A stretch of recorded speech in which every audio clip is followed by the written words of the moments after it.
Tardes, señoritas jóvenes. Vamos a continuar justamente con esta unidad 6, que es la última unidad de nuestro ciclo extraordinario. Y vamos a ver el tema de la narrativa y poesía hispanoamericana. ¿No? Justamente vamos a ver aquí a nuestro amigo. ¿Quién es él? ¿Alguien sabe quién es él? Albert Einstein, ¿cierto? Y él también se desarrolla dentro de esta época, por así decirlo. Va a desarrollar su ciencia dentro de esta época. Albert Einstein justamente desarrolla la llamada teoría de la relatividad en 1905. 1905, imagínense, ¿no? Siglo XX. Y recordemos que todo movimiento que surge a partir del siglo XX hacia adelante tiene influencia de un movimiento que se dio en Europa en 1909, ¿sí? Y tenía influencia ya de esto de la relatividad, porque en esta vida todo es relativo, se menciona. Y Albert Einstein está ahí, ¿no? La imagen de él. ¿Qué movimiento literario, inclusive englobaba otras tendencias artísticas, se desarrolló en Europa y luego llega a América también y va a influenciar esta narrativa, esta poesía hispanoamericana? Inclusive una obra emblemática de esta narrativa hispanoamericana se llama 100 años de soledad.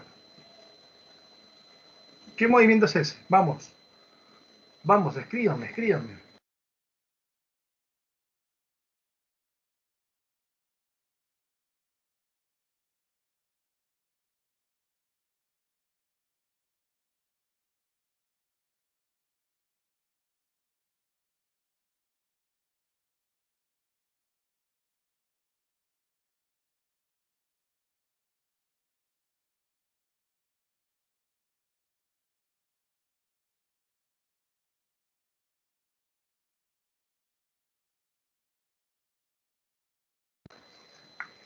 A ver, el boom, el realismo, por ahí, pero recuerden que el realismo surge en el siglo XIX, no el siglo XX.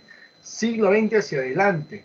El boom forma parte de ellos, por supuesto, pero hay un movimiento, ¿sí?, artístico, literario, que va a influenciar justamente a esta poesía, a esta narrativa hispanoamericana. Eso, y lo dije, en clases anteriores lo dije. Dije, es un movimiento que va a influenciar en cualquier generación, en cualquier grupo, en cualquier movimiento que surja a partir del siglo XX hacia adelante. Inclusive influenció también al indigenismo, junto con el realismo, por supuesto, pero era un movimiento que se llevó a cabo en el siglo XX, exactamente. En Europa, en 1909, con el llamado futurismo, da pie a lo que va a ser el vanguardismo. No se olviden, el vanguardismo es el movimiento que influencia a cualquier grupo, generación, movimiento que se desarrolle, o corriente literaria que se desarrolle del siglo XX hacia adelante. ¿Ya? No se olviden eso, por favor. Tenganlo en cuenta. Y es importante, ¿por qué? Porque influye con sus técnicas tanto en poesía como en narrativa. Por eso es importante. Muy bien. Vamos a ver aquí. Justamente encontramos esta novela latinoamericana, ¿ya?, que es influenciada por el vanguardismo, ya lo dijimos, ya se desarrolla en la segunda mitad del siglo XX. Segunda mitad. Esa novela en Latinoamérica se desarrolla en la segunda mitad del siglo XX. ¿Ya? Pero el vanguardismo, por supuesto, a América llega antes, ¿no? Pero en el aspecto, digamos, lírico, por así, más en la poesía. En la narrativa ya se da a partir de la segunda mitad del siglo XX. Lo vamos a ver ahora con los forjadores. Esa novela clásica se desintegra y lo que nos quiere mostrar esta novela latinoamericana, influenciada por el vanguardismo, es una realidad oscura, es una realidad conflictiva. Nos va a mostrar las características del mundo, en el cual encontramos inestabilidad, caos, intranquilidad, inquietud. Y todo eso me hace recordar a un escritor, vanguardista también, por supuesto, expresionista, nació en Praga, Checoslovaquia, pero se fue a Alemania, ¿sí? Escribió una de las novelas en la cual retrata lo absurdo, porque el personaje se despierta convertido en un insecto gigante, se llama La Metamorfosis, su novela corta, y encontramos que el representante, ¿quién es? Porque nos habla de ese mundo opresivo, ese mundo que hace que el hombre se sienta justamente intranquilo, en desasosiego, ese mundo caótico que hace que él viva en incertidumbre, en una vida rutinaria, en soledad. ¿Cómo se llama ese representante de ese ismo, de la vanguardia, que mostró justamente este tipo de novela y que desintegró la novela clásica. Él se llama Franz Kafka, ¿sí? Estamos recordando, mira, de paso estamos haciendo un repaso, dijimos, ¿cierto? Estamos recordando. Muy bien, María Luisa, muy bien. Franz Kafka, muy bien, André. Franz Kafka. ¿Qué más encontramos? Vamos a encontrar características importantes influenciadas justamente por ese vanguardismo, ¿sí? ¿Cuáles son? Por ejemplo, el empleo del monólogo interior. Es una técnica narrativa vanguardista, instaurada por aquel irlandés llamado James Joyce, que en su novela Ulises plantea por primera vez ese término, monólogo interior, donde el personaje reflexiona, da a conocer justamente la realidad o el momento por el cual estaba pasando y comenta, lo da a conocer, ¿no? En cambio, el soliloquio es cuando el personaje simplemente da a conocer algunos detalles precisos, ¿no? Pero no hay una reflexión por parte de ellos. Entonces, ahí está la diferencia, pero también son técnicas vanguardistas. Encontramos la multiplicidad de puntos de vista. Cada persona va a ver el final, el contexto de manera diferente, ¿sí? Para unos van a encontrar que hay delincuencia, otros dicen no, hay corrupción. Otros dicen no, están los dos. Son puntos de vista distintos que va a haber, ¿sí? Y eso muchas veces el autor lo va a generar. Va a generar que el lector reflexione. Va a generar un análisis psicológico en los personajes de la obra. Y por supuesto esos personajes también van a tener cuestiones psicológicas, van a mostrar su comportamiento propio, ¿sí? Y ahí está la influencia del psicoanálisis, por ejemplo, de Sigmund Freud. Y recuerdan que ismo de la vanguardia tiene influencia del psicoanálisis, ¿recuerdan? ¿Sí? Mientras ustedes responden, yo voy siguiendo con la otra característica. Hay una narración atemporal, es decir, no hay un tiempo fijo, presente, pasado, pasado, presente. Hay una narración objetiva porque ve la realidad, pero también ve la fantasía y las combina. Y surgen términos como realismo mágico o surge el término como lo real maravilloso, que no es lo mismo, no es lo mismo. Cada uno tiene su origen, uno en Europa, el realismo mágico, y el otro tiene en América Latina, lo real maravilloso. ¿Sí? Y son conceptos distintos, no es lo mismo. Ahora vamos a explicarlo. ¿Ya? El narrador se da en todas las personas, en primera, segunda, tercera persona. Hay una participación, como dice aquí, activa del narrador para que descifre el mensaje, porque hay un mensaje oculto ahí. Inclusive te dicen cómo leer la obra. Y vamos a encontrarlo en el boom, con la novela Rayuela, por ejemplo. Bueno, también encontramos que hay un cosmopolitismo narrativo. ¿Sí? Antes de entrar ahí, les pregunto, a ver, ¿qué ismo, otra vez, qué ismo tiene influencia del psicoanálisis? Porque a través de ello, el autor va a plasmar su inconsciente, sus actos o sus deseos reprimidos, su ello, por eso le es inconsciente, ¿no? Sus sueños lo va a plasmar también. ¿Cómo se llama ese ismo que llegó de Europa a América y se instauró con fuerza? Y vamos a ver ahora otros surrealistas más, porque en el Perú hay representantes del surrealismo. Por ejemplo, Carlos Oquendo de Amat, César Moro, Xavier Abril, ¿sí? Recuerden que el modernismo fue antes, estamos hablando vanguardismo. Vanguardismo tiene sus ismos. ¿Qué ismos son? Futurismo, impresionismo, cubismo, ultraísmo, el surrealismo. Al ismo que yo me refiero es al surrealismo, ¿sí? Con influencia del psicoanálisis de Freud, donde el autor plasma su inconsciente, sus deseos reprimidos, su ello, sus sueños, ¿sí? El surrealismo. El modernismo es un movimiento originario de América y se da antes, se da en el siglo XX, perdón, siglo XIX, y llega hasta la segunda década del siglo XX, cierto, pero ahí termina y de ahí continúa el vanguardismo. Les pregunto aquí otra pregunta. Desarrolla un cosmopolitismo narrativo. ¿A qué se refiere con cosmopolitismo narrativo? Son los problemas sociales que se da en el mundo, no solamente en un país, sino en el mundo. ¿Cuáles son esos problemas sociales que se dan en el mundo? A ver, los leo. ¿Qué problemas sociales hay en el mundo? Que no solamente lo vemos acá en nuestro país.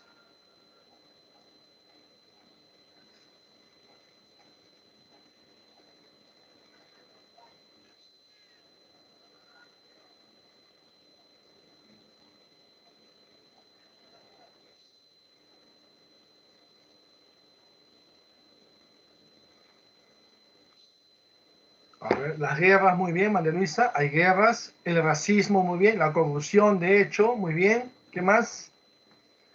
¿Qué más? A ver, ¿qué más?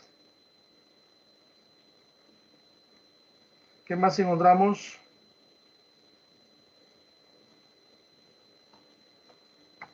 Corrupción, racismo, guerra. ¿Hay dictaduras o no hay dictaduras? ¿Hay pobreza o no hay pobreza?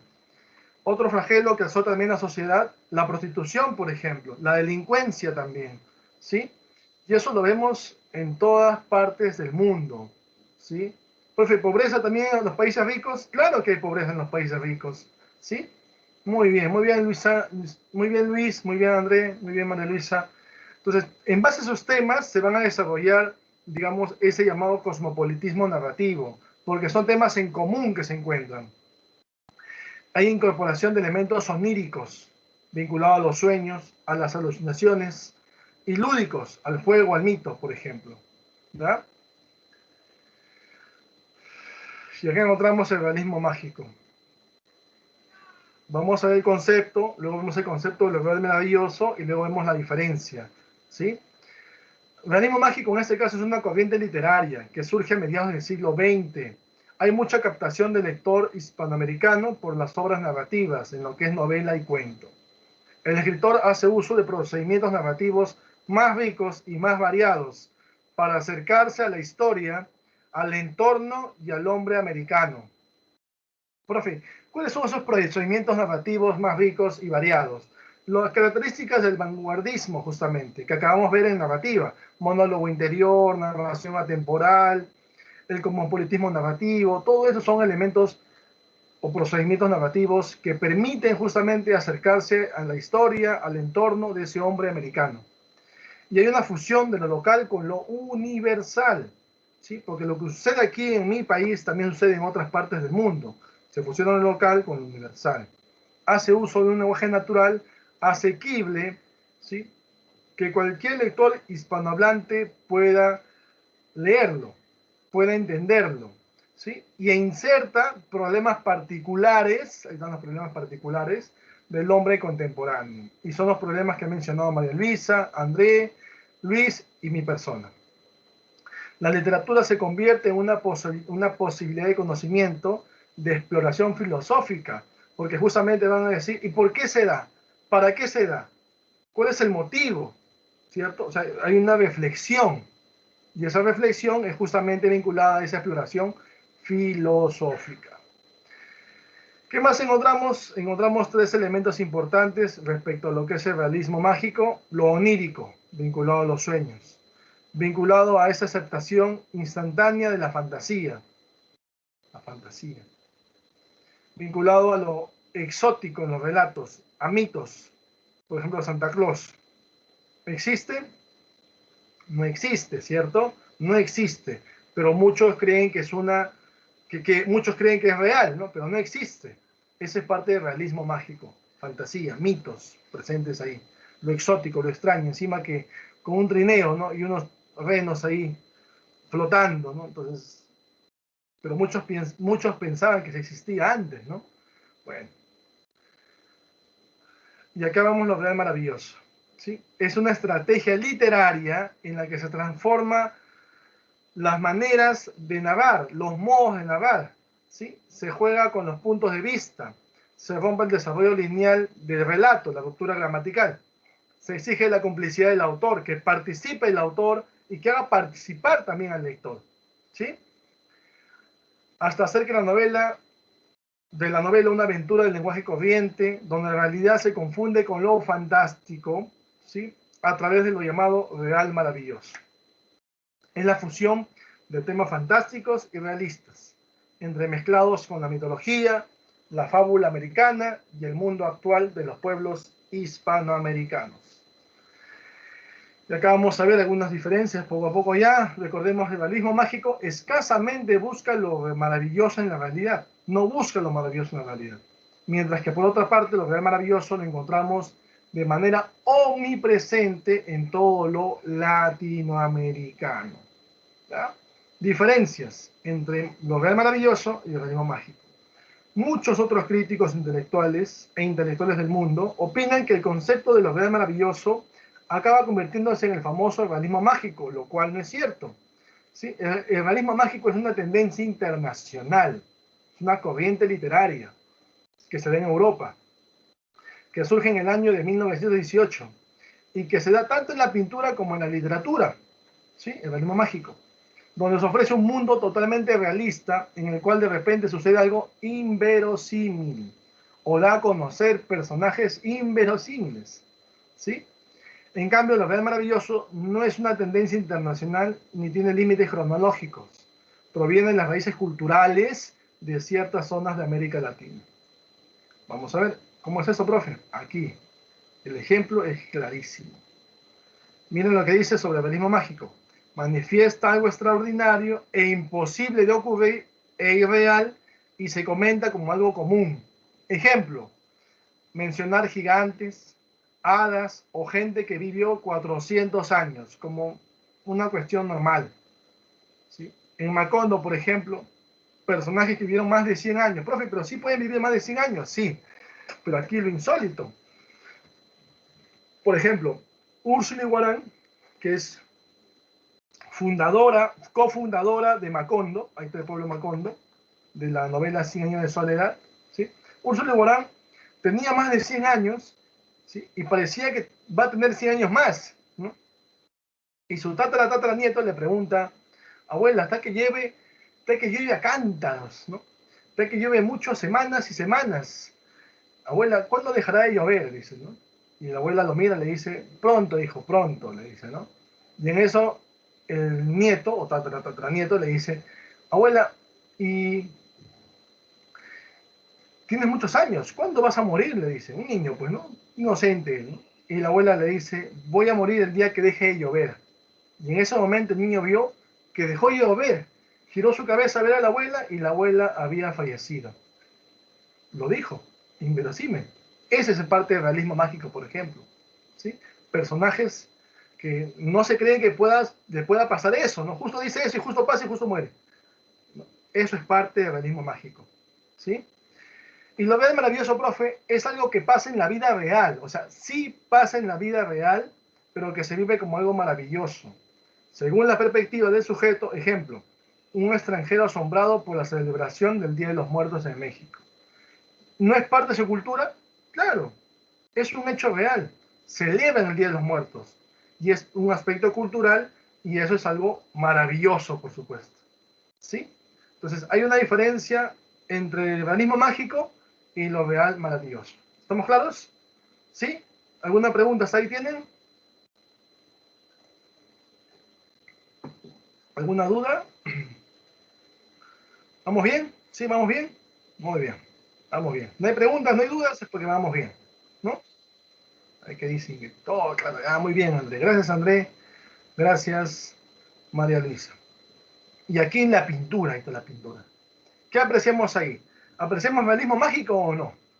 Parece que está flotando, ¿cierto? Entonces, eso es parte de la fantasía, de imaginación que se vincula con lo real. Acá, ¿está flotando? Esto está en el mar, ¿cierto? Está en el mar, pero acá está flotando, ¿sí? Vinculada a realidad con la fantasía, ¿ya? Muy bien, seguimos. Y aquí vamos a ver a los forjadores. Lo pueden encontrar también como forjadores, como iniciadores, como fundadores también de la nueva narrativa latinoamericana.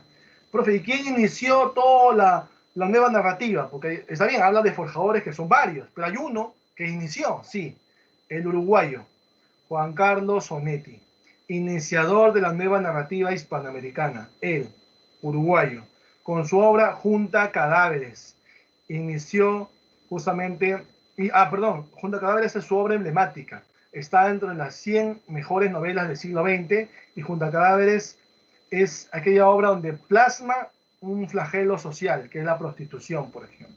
Aquella mujer que ya se cansó de esa vida, quiere salir, pero su entorno no se lo permite. Quien está a cargo de ella no se lo permite, y al final ella misma no se lo va a permitir. Junto a Cadáveres. ¿Y con qué obra inició, profe Juan Carlos Onetti, esta nueva narrativa? Con la obra El Pozo inició la nueva narrativa en Latinoamérica en 1939. Él inicia con esta obra El Pozo. ¿Ya? Y su obra emblemática de Juan Carlos Onetti, Junto a Cadáveres. Y recordemos que ellos aquí van así influenciados por las técnicas vanguardistas, monólogo interior, ruptura del tiempo y también la influencia del cine, por supuesto. Llevar sus obras al cine, un gran logro, pues, ¿no? Y van a negar la narrativa tradicional. Como ustedes saben, ya el vanguardista rechaza todo lo tradicional y ellos van a imponer sus técnicas vanguardistas dentro de lo que es su relato, ¿no? Como el monólogo interior, el flashback, lo que hemos mencionado. ¿Qué dice Juan Carlos Onetti?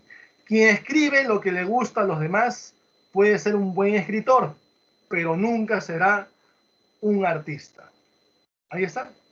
Escribe lo que tú piensas, lo que tú sientes. Ahí, cuando hagas eso, serás un artista. Si haces lo que el resto quiere, no. Serás un escritor. Y eso también. Muy bien. Él es Juan Carlos Onetti, Uruguay. Nos vamos a otro país. Nos vamos a Guatemala y a México.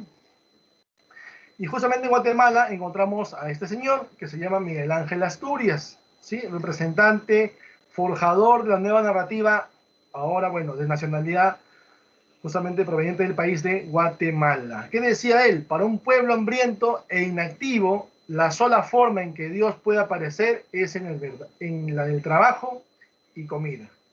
Es en la del trabajo y comida. Él es Miguel Ángel Asturias. Su obra emblemática, El Señor Presidente. Él es un representante del realismo mágico, donde retrata al tirano, al dictador. Él va a ser premio Nobel en 1967. ¿Sí? Profe, ¿cómo se llama el presidente en la novela El Señor Presidente? Se llama El Señor Presidente nada más. No tiene nombre. Porque en Guatemala había muchas dictaduras, diversas dictaduras, en muchos años. Y el último dictador se va a llamar Manuel Estrada Cabrera. El último dictador, ¿eh? Profe, ese nombre me suena, Manuel Estrada Cabrera, Manuel Estrada Cabrera, claro. Justamente ese dictador de Guatemala recibió colaboración, apoyo de un representante peruano del modernismo. Es el máximo representante del modernismo en el Perú. Inclusive escribió ese poemario clásico Alma América, y cuyo poema se llama Blasón, donde él dice que es el cantor de América. ¿Recuerdan quién es? Ególatra, soberbio, él siempre. ¿Quién es? Vamos, a ver, ¿quién es? Modernismo peruano. Roberto nos dice, ¿qué nos dice Roberto? A ver, vamos a ver. José Santos Chocano, muy bien, él justamente colabora con ese presidente, muy bien Andrés Chocano, ¿sí? Llamado Manuel Estrada Cabrera. Y sobre ese presidente habla aquí, pero no lo menciona con su nombre, solo lo llama el señor presidente. ¿Y por qué parte del realismo mágico, profe? Porque justamente ese presidente al final no muere, desaparece. Y da a conocer Miguel Ángel Asturias que va a aparecer en otra parte del mundo para seguir haciendo daño, prejuicio a la sociedad. ¿Sí? Y bueno, en parte no se equivoca, ¿no? En otras partes del mundo hay dictadores, ¿sí? Y hay algunos que imitan, ¿no? También a ser dictador, ¿no? Bueno, ese es en Guatemala. En México, profe, encontramos a Juan Bulfo.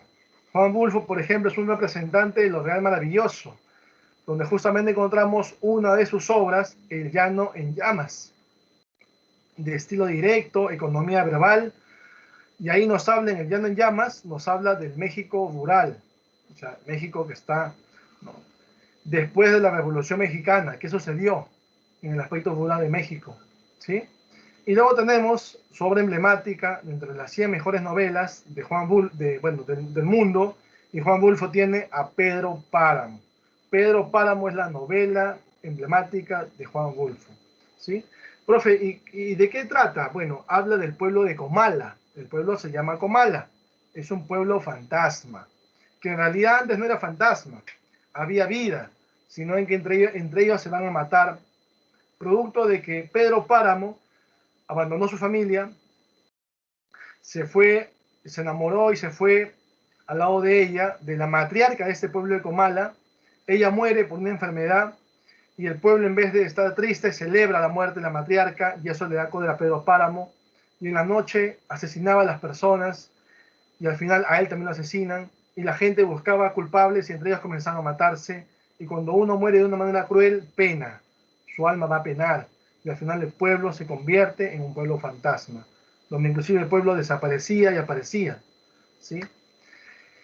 ¿Y qué familia dejó profe abandonada? Justamente su hijo es el personaje principal, se llama Juan Preciado. Ah, pero ¿por qué no lleva Pedro Páramo? A Páramo, Juan Páramo, ¿por qué no? Porque los abandonó, pues. Y Juan Preciado, el apellido Preciado es el apellido de su madre. Su madre se llama Dolores Preciado. Y Dolores Preciado, en su lecho de muerte, porque está a punto de morir, le pide a su hijo, le solicita a su hijo, de que le prometa que va a traer consigo a su padre y lo reconozca como hijo, por el apellido. Pues, ¿no? Y Juan Preciado le dice, ya madre, no te preocupes, voy a cumplir tu deseo, puedes morir en paz. Y su madre muere en paz. Y Juan dice, yo no quiero hacer nada de ese hombre, ¿qué voy a buscarlo si nos abandonó a los dos? Y ese día se echó a dormir. Y en su sueño se aparece su madre y le dice, Juan, ¿y la promesa que me hiciste, cuándo vas a cumplirla? Y Juan se despertó, pensó que era una pesadilla, aunque soñaba con su madre algo que él quería, pero no que le reclamara de esa manera. Entonces dijo, pero menos mal hace un sueño. Y se volvió a echar a dormir.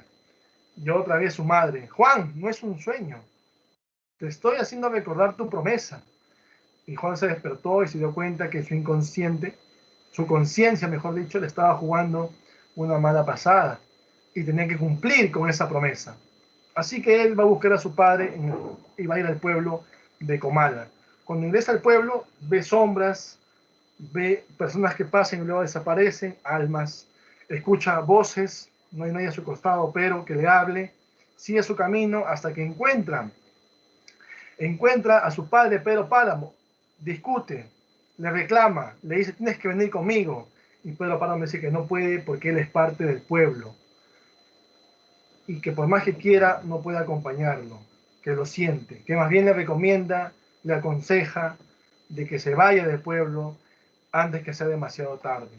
Y bueno, se va a dar cuenta porque Pedro Páramo desaparece y se da cuenta que era un fantasma. Y él quiere huir del pueblo, pero esas voces, esas sombras, esas almas lo van a apresar y lo van a llevar. Al final va a morir Juan Preciado, ¿sí? Y se va a convertir en un fantasma más como su padre Pedro Páramo del pueblo de Comala. Esa es la obra Juan Rulfo, ¿sí? Pedro Páramo, mexicano. ¿Y qué decía él? Hoy se murió el amor por un instante y creí que yo también agonizaba. Interesante lo que dice Juan Rulfo sobre el amor. Encontramos aquí a dos representantes también forjadores de esta narrativa hispanoamericana, ¿sí? En Venezuela y en Cuba. Justamente encontramos en Venezuela a Arturo Uslar Pietri con su obra Las Lanzas Coloradas. Renovó la novela histórica latinoamericana, ¿sí? Fue el primero en utilizar el término realismo mágico, basado en ese expresionismo alemán, o sea, influencia del vanguardismo, pero europeo, ¿se dan cuenta? Europeo. Y él fue el primero en utilizar ese término, Arturo Uslar Pietri. Él va a renovar la novela histórica, ¿sí? Justamente latinoamericana, ¿no? Basada en su país, Venezuela, cómo logró su independencia, se ve en Las Lanzas Coloradas. ¿Qué dice Arturo Uslar Pietri? Dice, la eternidad es esta permanencia de ayeres sin mañana en la memoria. Eso se llama eternidad. Cuando uno se dice es eterno, cuando vive en el recuerdo, en la memoria de las personas. Ahí logra su inmortalidad, ¿sí? La eternidad que se menciona. Muy bien, ese es Arturo Uslar Pietri. ¿Y qué nos dice este señor que está en modo Vallejo, ¿no? Pensativo ahí? Nos mira todavía.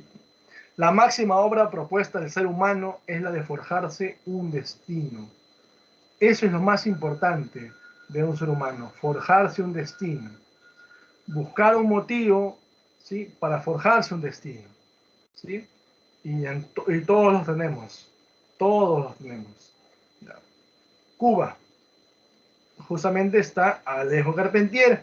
Su obra se llama El siglo de las luces, una novela interesante que está dentro de las 100 mejores del mundo del siglo XX. ¿Ya? Y su novela emblemática es El reino de este mundo. En esta novela, El reino de este mundo, él plantea la teoría de lo real maravilloso y está basado en el surrealismo, ese que viene de Europa a América, ese surrealismo, con un estilo barroco, o sea, de adorno, pomposidad, elegancia. En su escritura desarrolla a Alejo Carpentier, cubano. Y encontramos al maestro de la literatura fantástica, al maestro del cuento fantástico, él es Jorge Francisco Isidoro Luis Borges. Ahí está el amigo argentino. Justamente vamos a hablar de él. Las características más importantes que vamos a encontrar de él, justamente, primero es que es el maestro de la literatura fantástica, del cuento fantástico. Profe, ¿él desarrolló novelas? No, no tiene novelas. Tiene poesía, tiene ensayo, tiene cuentos. Y aquí, por ejemplo, habla de erudición. Era un hombre erudito, era un prodigio. De niño, a los 6 años nada más, le dijo a su padre: papá, quiero ser literato. Y el padre lo va a guiar por ese camino. Aprendió a esa edad, ¿sí?, a leer en inglés y también en francés. Más adelante aprende esos idiomas. Un prodigio el muchacho, ¿sí? Muy intelectual, de una gran reflexión filosófica, ¿sí? Ese era Jorge Luis Borges. Cuando hablo de prodigio me hace recordar a un representante peruano de la literatura de la emancipación, porque con 5 años también aprendió latín, leyendo a Cicerón, leyendo a Ovidio, leyendo a Virgilio, tradujo inclusive de Virgilio un fragmento de las Geórgicas de este autor, ¿sí?, de Virgilio. Tradujo también Remedios de Amoris, de Ovidio, y le llamó El arte de olvidar. Era conocido como el poeta de los Yaravíes, el poeta soldado, era precursor del romanticismo peruano, precursor del indigenismo peruano. ¿De quién hablo? Tenía fábulas justamente en alusión a ser precursor del indigenismo peruano. Muy bien, Antonella. De Mariano Melgar, prodigio también, por supuesto. Estamos haciendo repaso, miren. Y bueno, regresando a Jorge Luis Borges, me recuerda a él, ¿no? En el aspecto de aprender un idioma distinto al que ya tenía, ¿no? Bueno, uso de símbolos en el caso de Borges, como el laberinto, los cuchillos. Hay un lenguaje preciso y culto. Y los temas de esa reflexión filosófica, ¿sí?, es justamente el tiempo, el caos, la muerte, el destino y el doblaje. Profe, ¿qué es el doblaje? Él decía que en otra parte del mundo hay otro como tú, que está haciendo lo mismo que tú, claro, con otro idioma, tal vez con otra posición, pero está haciendo lo mismo que tú. Es igual a ti, dice, ¿no? Tiene los mismos pensamientos, las mismas ideas. Qué interesante planteamiento que menciona Jorge Luis Borges, y no escapa de la realidad, ¿no? Muchas veces, inclusive aquí mismo entorno, a veces, el mismo país, ni siquiera irnos a otro país, ¿no? Nos dicen: oye, te he visto en tal sitio, igualito a ti, ¿no? Pero, bueno, no eres tú, pues, ¿no? O sea, hay un doble. Puede ser que esté inclusive en el mismo entorno tuyo, ¿no? Muy bien, muy bien. ¿Qué más encontramos? Vamos a encontrar sus obras en poesía. Encontramos, por ejemplo, La Cifra, La Voz Profunda, Para las 6 cuerdas, Cuaderno de San Martín, Luna enfrente, y su poema más importante, Fervor de Buenos Aires, donde es influenciado por el ismo llamado ultraísmo.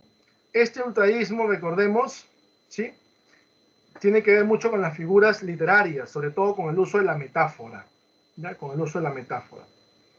Y luego Borges ya se aburre del ultraísmo y se pasa al surrealismo. Se pasa al surrealismo. Obras. En ensayo. Ahí está. Encontramos Inquisiciones, El tamaño de mi esperanza, en ensayo. El idioma de los argentinos, que es el mismo que nosotros, pero ellos hablan de manera particular. Evaristo Carriego, Discusión, Historia de la Eternidad, ahí está el ensayo. Nueva refutación del tiempo, Otras Inquisiciones. Profe, ¿qué le pasa a nuestro amigo Jorge Luis Borges? Bueno, él sufre ya de vejez una enfermedad hereditaria que es la ceguera, justamente. Él va a quedar ciego y hay muchas personas que lo van a acompañar, entre ellas su secretaria, que al final se termina convirtiendo en su compañera, María Kodama. María Kodama. Cuentos, profe, claro, los cuentos. Historia universal de la infamia, El jardín de senderos que se bifurcan, La muerte y la brújula, El informe de Brody. Y acá hay tres libros de cuentos interesantes que hay que recordar. Ficciones, que fue pregunta de admisión. ¿Sí? Uno de los cuentos es Historia del traidor y el héroe.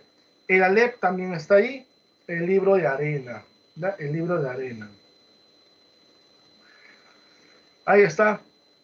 Jorge Luis Borges y María Kodama, su secretaria, y se convierte en su compañera de él hasta los últimos días de vida. Profe, Borges, ¿de qué tendencia era? Porque yo escuché que Borges le iban a dar el premio Nobel.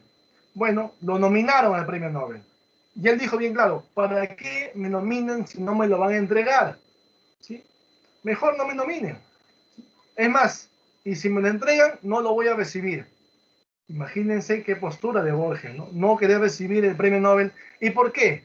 Dos motivos. Uno similar al que tenía Jean-Paul Sartre, que en 1964 no quiso tampoco recibir el premio Nobel, lo rechazó.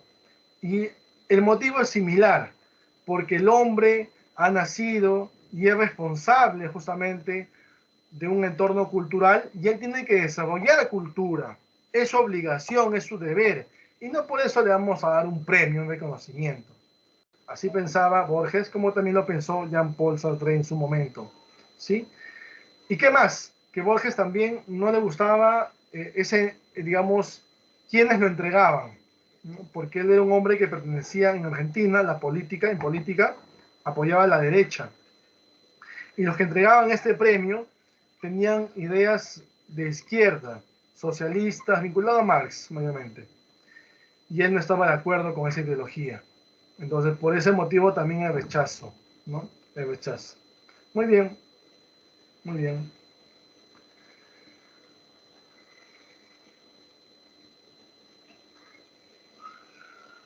Vamos ahora, hasta ahí encontrábamos a los forjadores, a los 6 forjadores de la nueva narrativa. Ahora vamos a ver a 4 que hicieron que esa nueva narrativa llegue a su apogeo, a su auge, y le llaman el boom latinoamericano. ¿Ya? Características importantes que se desarrolla en la década de los 60. Profe, década de 60, me hace recordar a un autor nuestro, peruano, premio Nobel, Mario Vargas Llosa, 60. Y la influencia externa, el contexto histórico, es la revolución cubana. La influencia es que se va a desarrollar la llamada revolución cubana. Y justamente influencia, ¿sí? En esta década de 60, influencia a los que son parte de la generación de 60. Entre ellos está Mario Vargas Llosa, en el Perú, ¿no? Y en otros países vamos a ver ahora a Carlos Fuentes, a Gabriel García Márquez, vamos a encontrar a Julio Cortázar en Argentina, ¿sí? Y como dice aquí, fue una pregunta, ¿no? Dicen, ¿por qué motivo le llaman boom? ¿Algo explosionó en esa revolución? ¿Sí? Nada, no es por eso. ¿Por qué motivo le llaman boom? Por la gran difusión de las obras literarias.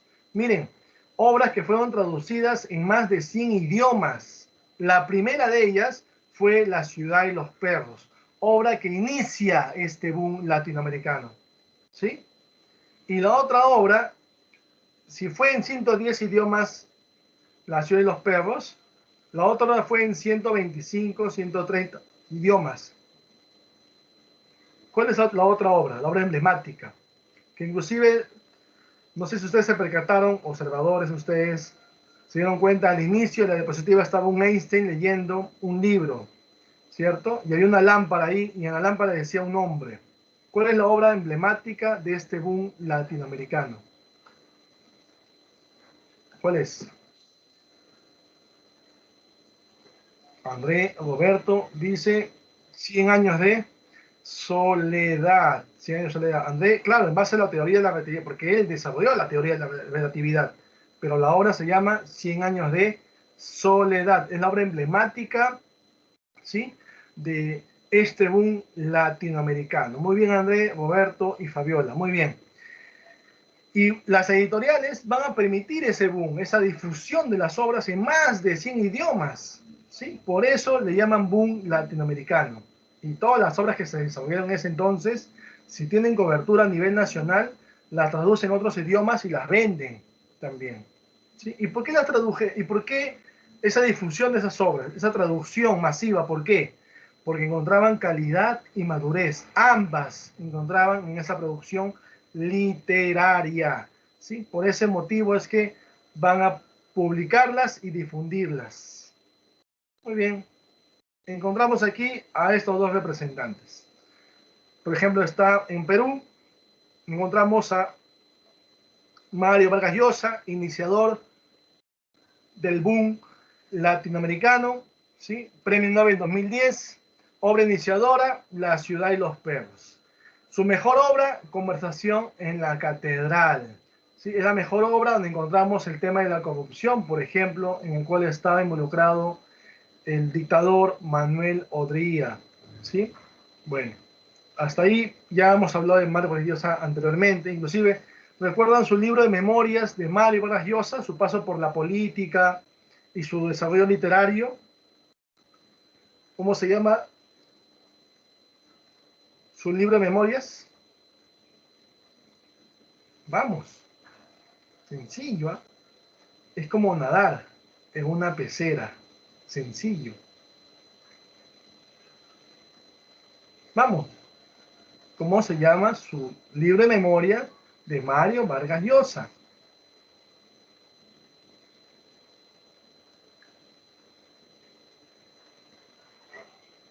Y nos vamos a Argentina. ¿Cómo se llama? Vamos, El pez en el agua. El pez en el agua, libro de memorias de Mario Vargas Llosa, donde da a conocer su recorrido, su repertorio literario, ¿sí? Y también su paso por la política, que se desestimó luego de ella, ¿no? Bueno, en Argentina encontramos a Julio Cortázar, con esa novela llamada la novela experimental. ¿Y cómo se llama esa novela? Rayuela. Rayuela. Una novela donde permite que el autor le recomienda al lector. ¿Quieres entenderme? ¿Quieres leer mi obra y entenderme? Léelo de esta manera. Y le da los números, las páginas del libro, ¿sí?, de la obra, para que puedan leerla, entenderla, ¿sí? Inclusive le dice, y más aún hace entender si la lees de atrás hacia adelante. Qué interesante lo que propone en esa novela experimental. Le llaman novela experimental porque permite justamente que se relacione esa experiencia entre autor y lector. Bueno, también encontramos Bestiario, un libro de cuentos. No, es un cuentista de temática fantástica, menciona, ¿no? Bestiarios, un libro de cuentos donde encontramos uno de ellos llamada La Casa Tomada, que es una obra en la cual se sitúa en una casa que está, digamos, comprometida por fantasmas, ¿no? Que está, el término apropiado, está infestada, podemos decir, de fantasmas. Hay fantasmas en esa casa y cualquier familia o persona que ingresa a esa casa, al final es echado, ¿no? Hasta que llega una que se enfrenta, pero van a luchar justamente para poder quedarse en esa casa, ¿no? Tener un lugar donde vivir tranquilamente, ¿sí? Muy bien. Hasta ahí, dos representantes del boom, el iniciador del argentino Julio Cortázar. Y ahora vamos a ver a otros dos más. Encontramos aquí a Carlos Fuentes y a nuestro amigo conocido como el Gabo. Gabriel García Márquez. En México encontramos a Carlos Fuente con su obra La región más transparente, con un estilo realista, y él va a desarrollar la novela total. ¿Qué, profe? ¿Dos novelas? Sí, la novela experimental de Julio Cortázar, con su novela Rayuela, y la novela total con La región más transparente de Carlos Fuentes. ¿Y a qué le llamó novela total? Él decía, esta es una novela total. ¿Por qué? Porque han dejado sudor, lágrimas y sangre en esta obra. Pero sangre, ¿por qué? Porque justamente al pasar las hojas me cortaba con ellas y sangraba, pues. ¿No? Interesante. Profe, ¿las hojas cortan de papel? Claro, las hojas de papel cortan. ¿Sí? No se los pase, no haga la prueba. Te deja un hilito ahí.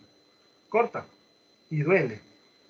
Bueno, y en Colombia, profe, ahí está Gabriel García Márquez con su obra emblemática en más de 100 idiomas, la más representativa, ¿sí? 100 años de soledad.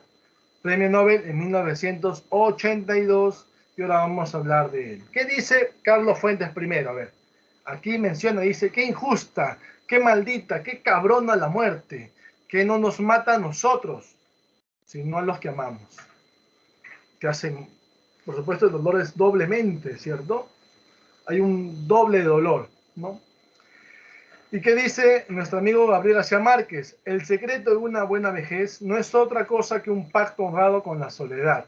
O sea, si quieres tú tener una buena vejez, tienes que vivir, acostumbrarte y saber que estás solo, ¿sí? Y mayormente uno acaba sus últimos días de vejez estando de esa manera, ¿no? Solo, porque todo lo demás, bueno, tienen responsabilidades, cosas que hacer, pero no hay que dejar a los abuelos o a los padres, en mi caso mis padres, por ejemplo, solos, ¿no? Hay que acompañarlos siempre, ¿no? Qué interesante. ¿Seguimos? ¿Sí? ¿Seguimos? Muy bien, André. Seguimos. Vamos a hablar aquí de Gabriel José de la Concordia García Márquez. Nació en 1928 en la ciudad de Aracataca, Colombia, y falleció en 1914 en la Ciudad de México, producto de una neumonía. ¿Ya? Producto de una neumonía. Acá vemos algunos cuentos de él, ¿sí? ¿Qué cuentos, profe? Los funerales de Mamá Grande, por ejemplo. ¿Sí? Es un personaje interesante, porque aquel que quería ser político tenía que tener la venia de Mamá Grande. Si Mamá Grande no le daba esa venia,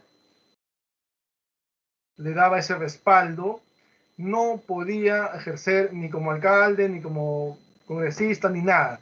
Ella era. Y el día que falleció, una cola inmensa que no parecía nunca acabar. Es un cuento muy interesante. Sí, también está Ojos de Perro Azul, la increíble y triste historia de Cándida Heréndira y su abuela desalmada, 12 cuentos peregrinos de Gabriel García Márquez. Y son 12 cuentos, por si acaso. En novelas encontramos su primera novela, La hojarasca, La mala hora, El coronel no tiene quien le escriba, que fue retratado en base a la experiencia que vivía con su abuelo. ¿Sí? Su abuelo también era un coronel en retiro que estaba esperando su pensión. Y en la obra también igualito, el coronel espera su pensión. Y se iba en la obra, el coronel, al igual que el abuelo, ¿sí? Pero vamos a hablar de la obra, se iba a ver donde entregaban las cartas, ¿sí? A ver si había llegado una para él, sobre su pensión justamente. Iba y el cartero le decía, no, mi coronel, usted no tiene quien le escriba, le dice, ¿no? El cartero. Ahí nace el título. Y el coronel le decía, bueno, en un momento tendré quien me escriba, y se va.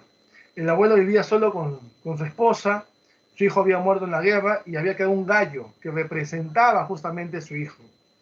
Es una novela muy triste, la verdad, y inclusive fue llevada a la pantalla chica, o sea, la televisión.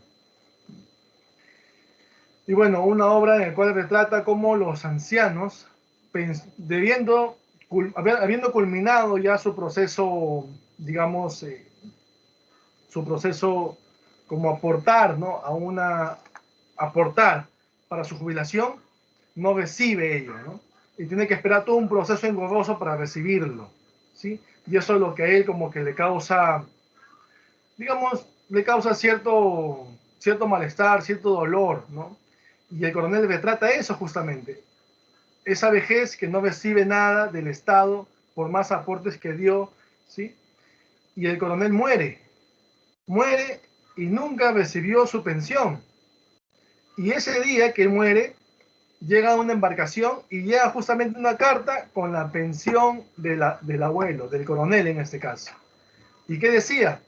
Bueno, en este caso el cartero dice, llegó la pensión, ahora sí, llegó la pensión del coronel, ahora sí tiene quien le escriba, pero ya había muerto el abuelo.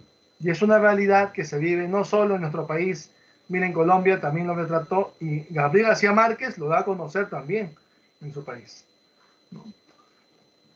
Bueno, tenemos Cien años de soledad, que ahora vamos a comentarlo, El otoño del patriarca, encontramos Crónica de una muerte anunciada. Esta obra es novela, por si acaso. No porque dice crónica va a ser crónica, es una novela. Y también interesante en la forma de la narración. Inicia con el final y culmina con el inicio, ¿no? Interesante la forma vanguardista, pues, ¿no? La propuesta vanguardista en esta novela. Inclusive el personaje no sabe nada sobre su muerte. Todos saben que él va a morir, menos él. Interesante crónica de una muerte anunciada. La otra obra que también se ve un tanto autobiográfica es El amor en los tiempos de cólera. ¿Sí? El amor en los tiempos de cólera. Hace referencia a los padres de Gabriel García Márquez. Ahí encontramos dos personajes. Está Fermina Daza y Florentino Ariza. Fermina Daza le jura amor eterno a Florentino, Florentino le jura amor eterno a Fermina. Juran estar juntos para siempre. Pero sin embargo los padres de Fermina le van a imponer que tiene que casarse con un hombre que es mayor que ella y que tiene una condición social. Y se casa con él y se va, pero le dice, Florentino, voy a regresar por ti, le dice. Florentino la mira, le dice, yo te esperaré, le dice, ¿no? Bueno, el amor es así, ¿no? Y se va. Pero estando lejos, el esposo de Fermina muere. Y ella regresa, ¿después de cuántos años? Después de 50 años, meses y días, regresa. Y regresa y busca a Florentino. Y le dice, Florentino, soy Fermina, ¿todavía me quieres? Y Florentino le dice, eres la mujer de mi vida, le dice. Te he esperado todo este tiempo. ¿Te quieres casar conmigo? Claro que sí, le dice. Y se abrazan y se besan y luego se casan y se embarcan en un crucero llamado Fidelidad. Fidelidad, miren, ¿eh? Pero miren, algo paradójico en la obra. Le juró amor eterno, ¿cierto? Y ella se fue con otro hombre, sin embargo. Y él, desde el día que se fue con el otro hombre casada, él quería olvidarse de ella. Y por olvidarse de ella estuvo con muchas mujeres, tantas mujeres que llenó muchos cuadernos. Muchos cuadernos tenía con las conquistas de las mujeres que tuvo. Y cuando Fermina llega y le dice si quiere casarse con él, hay una parte ahí que le dice, Florentino, y quiero hacerte una pregunta. ¿Me has sido fiel? Florentino se pone a pensar en ese momento y le dice, te he sido leal. Y él lo abraza, lo besa, luego se casan y se embarcan en el crucero llamado Fidelidad. Pero, ¿y por qué le dijo eso? Profe, ¿fiel, leal? ¿Fiel? Le dice ella y él le responde leal. ¿Qué tiene que ver eso? La fidelidad está vinculada al aspecto carnal, pero la lealtad está vinculada al aspecto racional, al pensar, ¿sí? Por ese motivo, cuando ella le dice, me ha sido fiel, y él, por supuesto, no ha sido fiel porque ha estado con muchas mujeres para olvidarse de ella. Pero, ¿por qué no se olvidaba de ella? Porque todavía la pensaba en ella. Por eso dice, no soy fiel, soy leal. A pesar de estar con todas las mujeres que estuvo, él nunca dejó de pensar en ella. Qué interesante, ¿no? Maestro, pues, Gabriel García Márquez, ¿no? Muy bien, muy bien. Se aprendido, Roberto y André. Después tenemos otra obra llamada El general en su laberinto. Después tenemos también Del amor y otros demonios. Sí, Roberto, pensando. Y tenemos también Memoria de mis putas tristes. No voy a hacer que le pregunten a ustedes, libro de memorias de Gabriel García Márquez. Ah, memoria y mis putas. No, cuidado, novela, ¿ya? Profe, ¿pero él tiene el libro de memorias? Sí, tiene el libro de memorias y se llama Vivir para contarla. Ahora vamos a mencionarla acá. Donde también da su paso por la literatura, ¿sí? Cuestiones de problemática social, Vivir para contarla. En el género dramático, tiene obra teatral, Diatriba de amor contra un hombre sentado. En crónicas, La aventura de Miguel Litling, clandestino en Chile.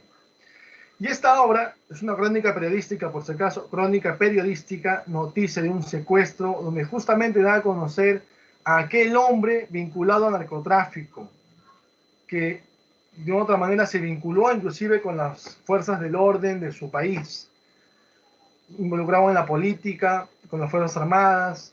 Bueno, y esta crónica ventila todo ello. ¿Sí? ¿De quién hablamos? Inclusive, bueno, también con la gente pobre también colaboró, ¿no? Pero era un narcotraficante. Por eso se hablaba que Colombia era un narcoestado, ¿no?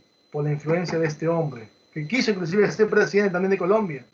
Él se llama Pablo Escobar Gaviria, llamado el patrón del mal. Muy bien, André. En base a ello, justamente escribe Noticia de un secuestro. Y su libro de memoria, ya les comenté, Vivir para contarlo, su paso, su paso literario, su desarrollo literario y también su preocupación por las situaciones sociales que atravesaba el hombre contemporáneo. Y un libro de discursos que se llama Yo no vengo a decir un discurso. Es un libro de discursos. Los vanguardistas juegan pues con las palabras, ¿no? Muy bien. Y su obra emblemática, 100 años de soledad. Acá está 100 años de soledad. Justamente vamos a hablar en lo que es la forma y el fondo. ¿Sí? Primero, género narrativo. Encontramos que justamente trata sobre lo que es el llamado realismo mágico. ¿Sí? En la especie novela, el narrador es omnisciente. ¿Sí? Hay una ruptura de la linealidad del tiempo, quiere decir que está en el presente, se va al pasado, va al presente, del pasado al presente, juego en el tiempo, flashback, si me quieren llamar así también. Hay descripciones precisas, personajes insólitos, como les mencioné hace un momento y les voy a comentar más, situaciones cómicas e inusuales, lenguaje con cierta musicalidad, ¿sí? Hay narración cíclica, hay un inicio y un fin, y el uso de la hipérbole, inclusive en el mismo título vemos una hipérbole. 100 años de soledad es una hipérbole. Encontramos aquí el fondo de esta novela. El fondo, el tema principal, la soledad. Tema bueno, otro tema también, la vida desaforada, la vida mal llevada, la vida que no respeta las normas sociales, ¿sí? Una vida que transgrede lo que el entorno social ha designado. Bueno, ahí está el tema principal. Temas secundarios, el incesto, la incomunicación, la obsesión, el amor, el erotismo, la explotación, el abuso. La familia se llama Buendía, compuesto por 7 generaciones. El pueblo justamente donde se desarrolla esta obra se llama Río Hacha. El pueblo se llama Río Hacha. Y luego fundan, en este caso, los primos José Arcadio y Úrsula Iguarán, el pueblo llamado Macondo. ¿Sí? Hasta ahí la forma y el fondo. La forma y el fondo. Estructura, ¿no? Clasificación en cuanto a la estructura, forma, fondo. ¿Qué más encontramos? El árbol genealógico de la familia Buendía. Recuerden, familia Buendía, 7 generaciones. Los de verde representan la generación. Una generación, 2 generaciones, tercera generación, cuarta generación, quinta generación, sexta generación y séptima generación. Las 7 generaciones Buendía. Y acá están los primos, José Arcadio Buendía y Úrsula Iguarán, que estando en Río Hacha. Ellos tenían que, digamos, tener una vida tranquila, sin sobresaltos, no relacionarse entre ellos. Sin embargo, se van a enamorar y se van a casar. Y el pueblo bien claro les dijo, no vaya a ser que producto de ese matrimonio, que es un incesto, le dice, vaya a nacer el colita de cerdo. Y algo fatídico va a pasarle al pueblo. Eso mismo le dijo Melquiades a José Arcadio.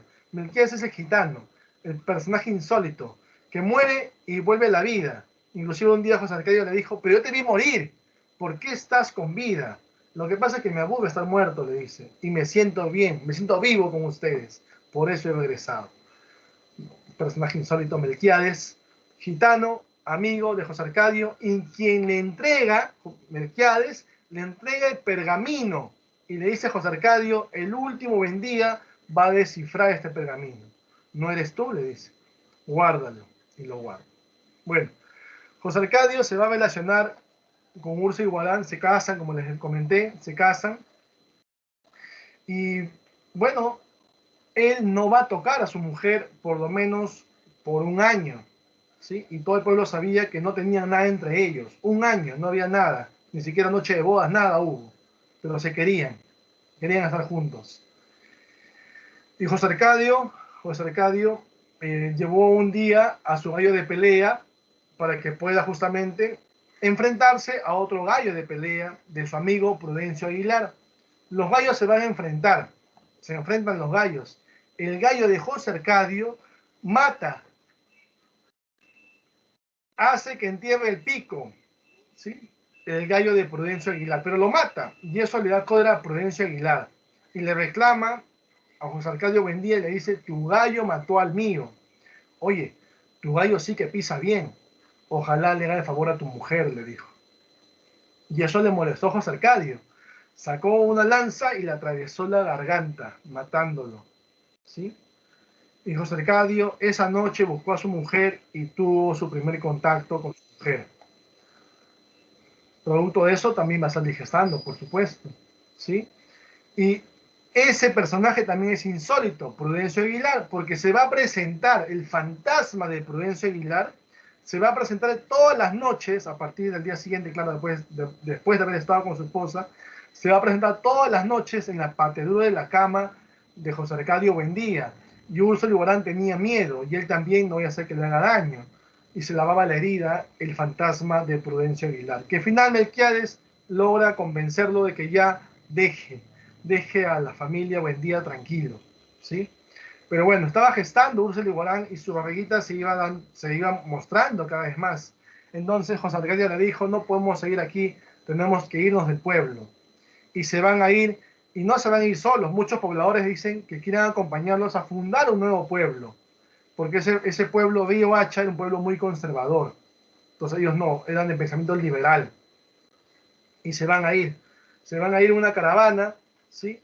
Y en la caravana, ya Úrsula Guarán estaba con el periodo de gestación muy avanzado y va a dar a luz en el camino, ¿sí? En el camino da luz, y lo primero que hace José Arcadio es agarrarse la cabeza y quiere ver al niño, ve al niño, lo levanta, le da vueltita para ver, ¿no? ¿Qué quería ver? Si tenía la colita de cerdo. Y no tenía colita de cerdo, y le va a poner el nombre José Arcadio, al igual que él, ¿sí?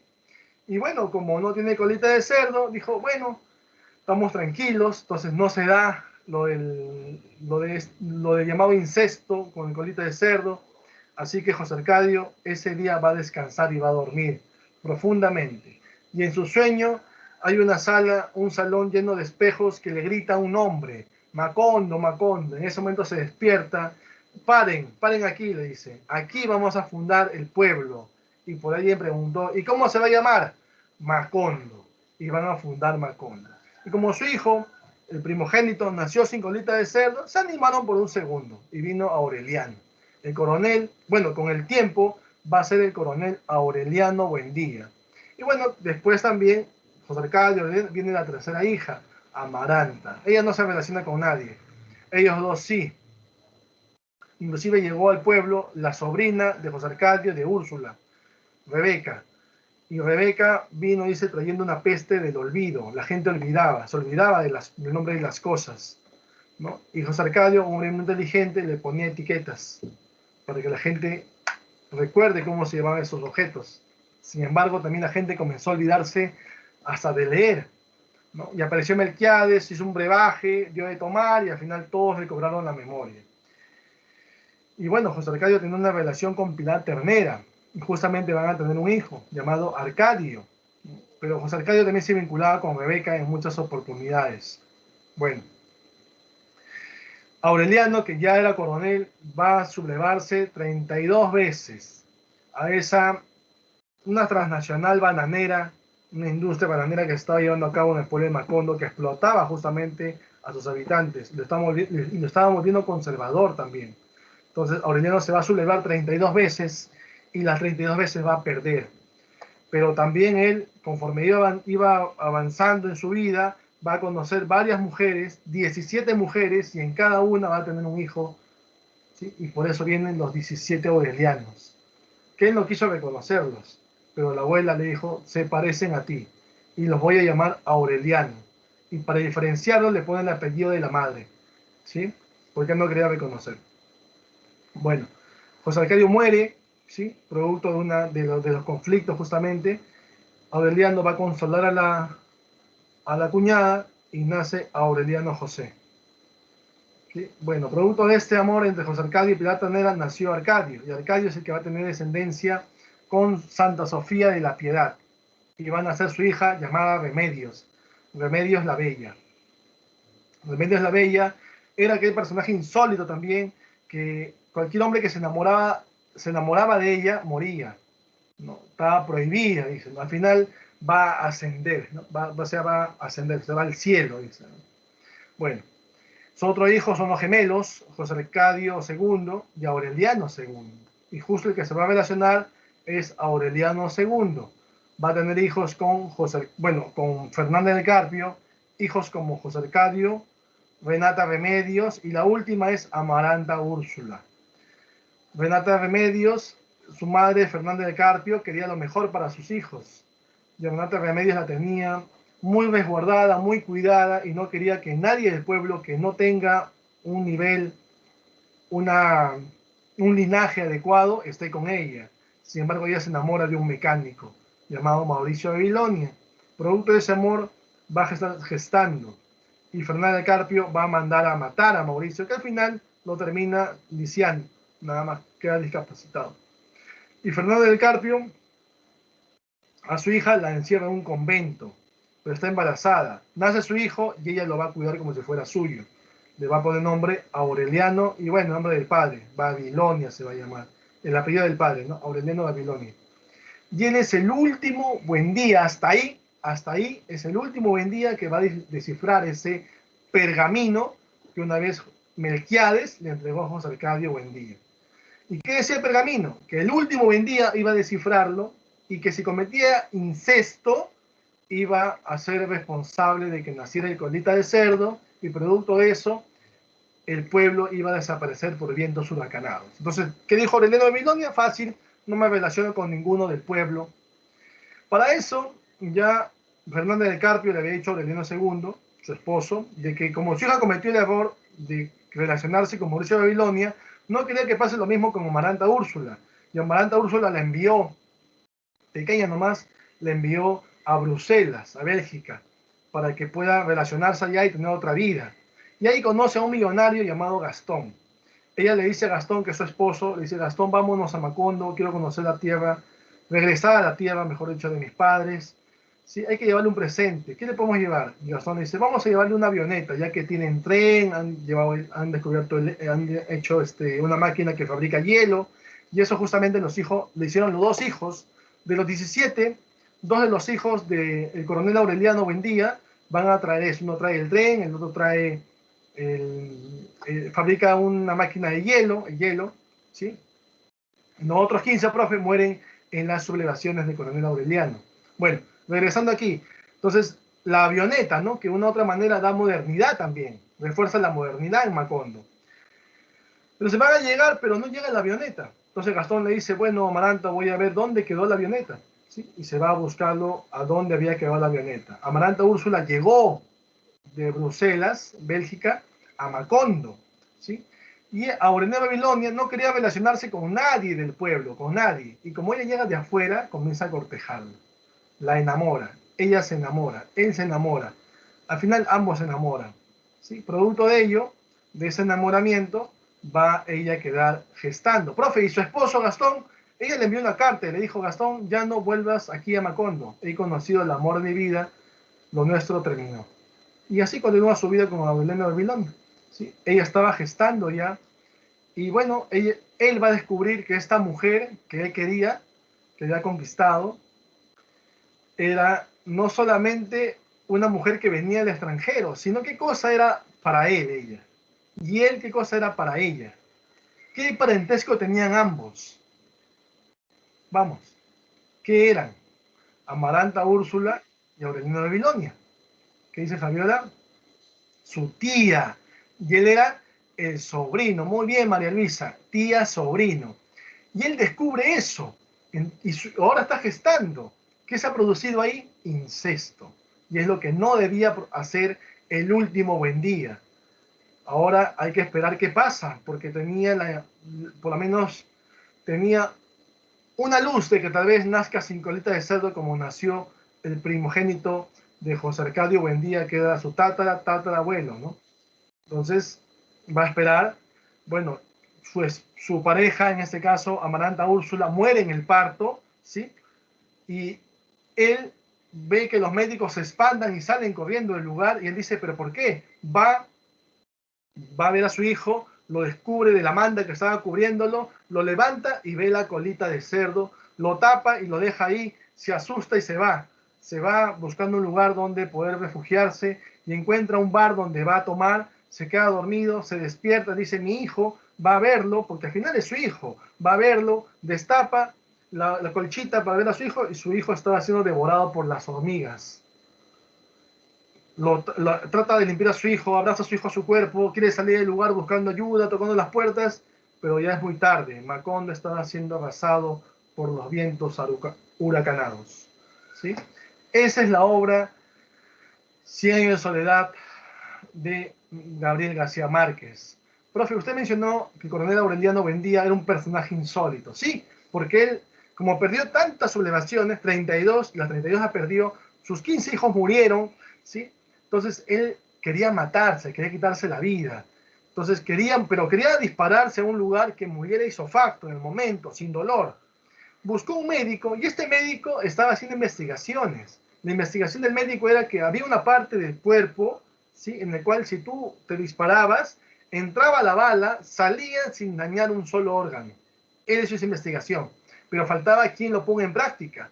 Y llega el coronel Aureliano Buendía, pidiéndole que le digan qué parte del cuerpo puede dispararse y morir en el momento. Y bueno, le dice, muy bien, le voy a decir, aquí en esta parte se va a disparar. Pone el arma ahí en su pecho, ¿sí?, ubicado en el lugar que le dijo justamente, y se dispara. Y la bala entra y sale sin dañar un solo órgano. Y el médico dijo, es un milagro, le dijo el médico. Mentira, te había investigado eso. Quería corroborar nada más.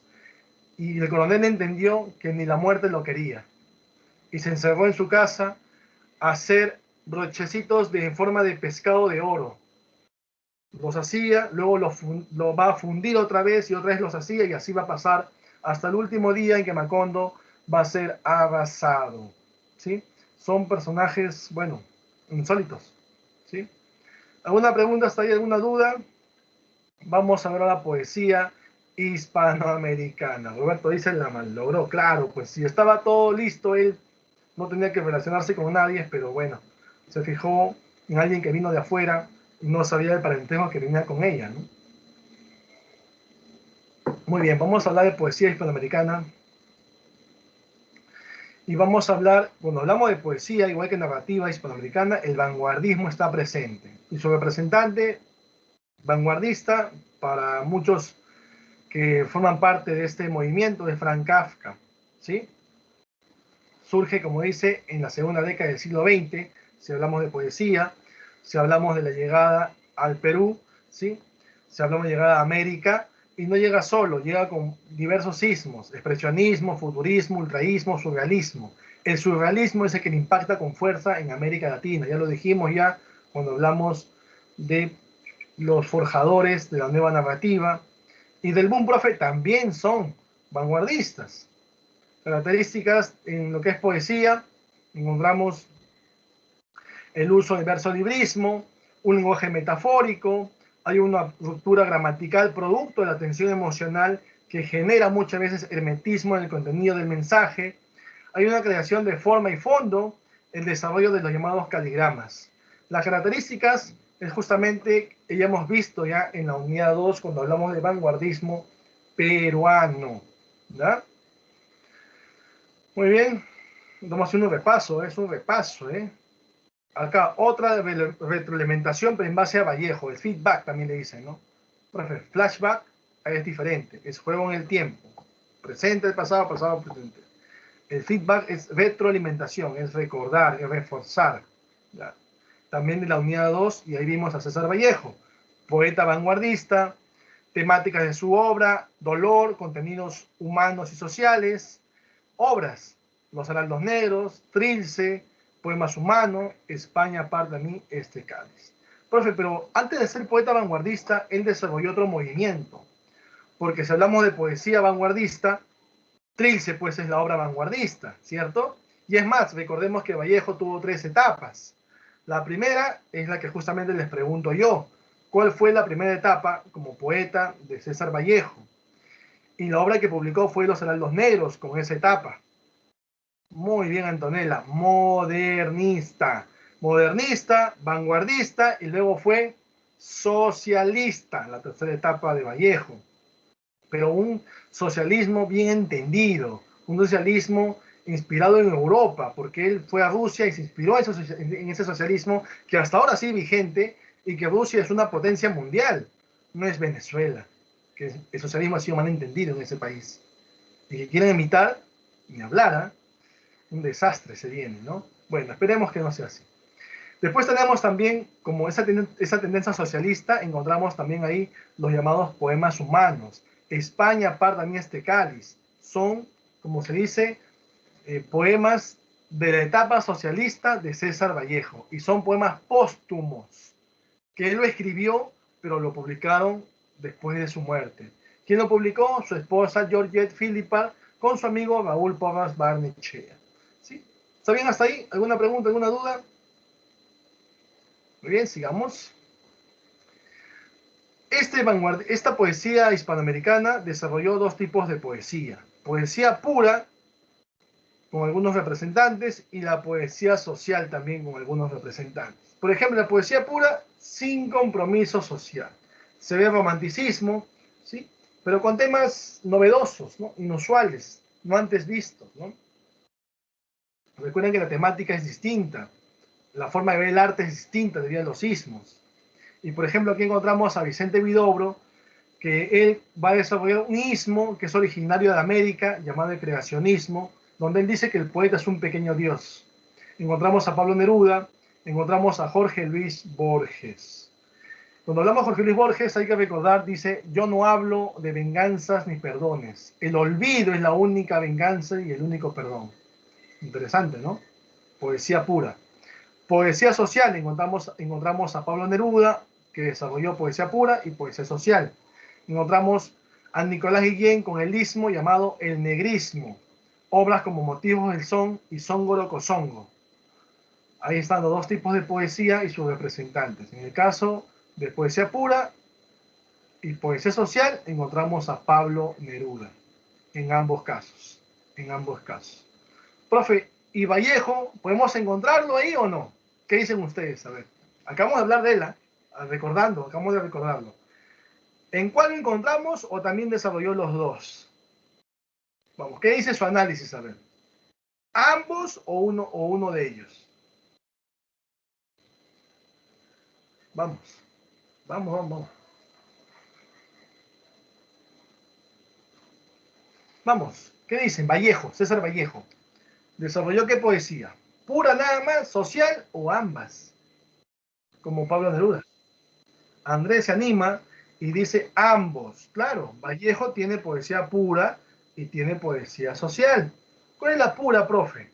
Ahí están Los Heraldos Negros, de tendencia modernista, ¿sí? Donde está presente el romanticismo. Recuerden que el modernismo recibe influencia, si bien es cierto, del romanticismo y el realismo, pero lo que está en desacuerdo, lo que se opone, son a los excesos.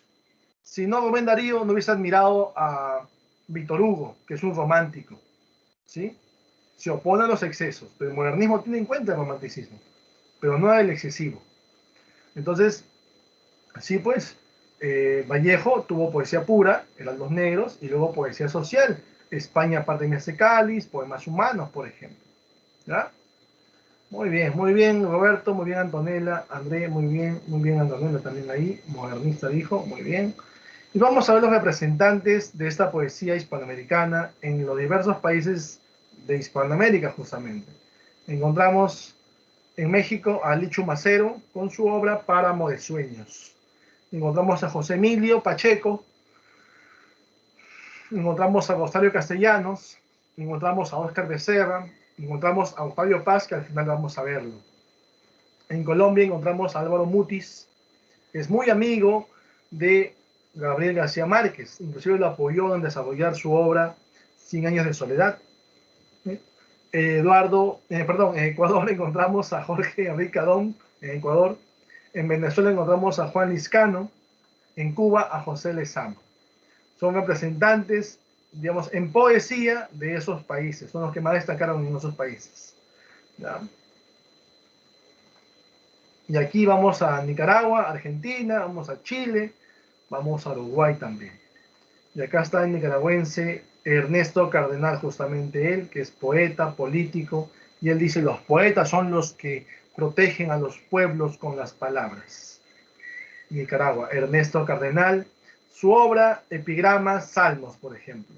¿Sí? En Chile, Enrique Lin, Nicanor Parra, que fue pregunta de admisión también, ¿sí? Con su poesía conversacional, su obra, poemas y antipoemas. Ahí está, chileno. Y encontramos en Chile también a la primera chilena en obtener el premio Nobel, ¿no?